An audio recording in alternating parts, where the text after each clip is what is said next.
রাষ্ট্রপতি পদে প্রণব মুখোপাধ্যায়কে সমর্থনের প্রশ্নে শুধু এনডিএতেই ফাটল নয়, বিভক্ত বামেরাও। 4 বাম দলের মধ্যে সিপিএম ও ফরওয়ার্ড ব্লক প্রণব মুখোপাধ্যায়ের পাশে দাঁড়ানোর সিদ্ধান্ত নিল।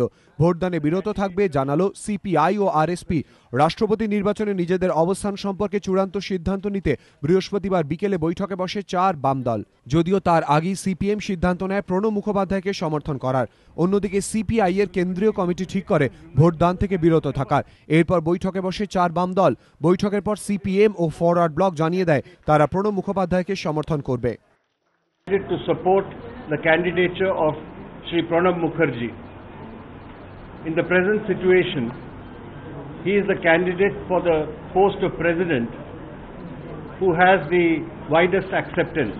In our party, we discuss, and unless there is real difference of opinion, we don't go for a vote. In this matter, after discussion, our Politburo came to the common understanding. Pranab মুখার্জিকে সমর্থন করা ভারতবর্ষের একটা ব্যক্তিত্ব সম্পন্ন একটা রাজনৈতিক অভিজ্ঞ মানুষকে রাষ্ট্রপতি জায়গায় নির্বাচিত করতে পারলে আমরা নিশ্চয়ই গর্বিত হব।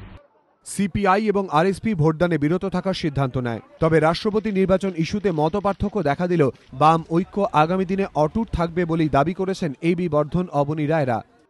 Two parties declared that they will support Pranab Mukherjee. 2 other parties declared that they will abstain. As far as the left front is concerned, it will continue as ever.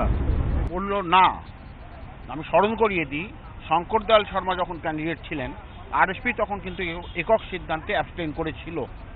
ফাটল ধরে না, বাম ঐক্যে ফাটল ধরানোটাও সোজা না, এটা একটা অন্য ইস্যু। প্রথমে ইউপিএ, তারপর এনডিএ। প্রণব মুখোপাধ্যায়কে সমর্থনের প্রশ্নে ফাটল 2 শিবিরে। শেষ পর্যন্ত রক্ষা পেল না বামেরাও। এই এক ইস্যুতে ছত্রখান হয়ে গেল সব শিবির। আর এই প্রথম কোনো এক বাঙালি নিশ্চিত করল তার রায়সিনা জয়। দীপক ঘোষ, এবিপি আনন্দ, দিল্লি।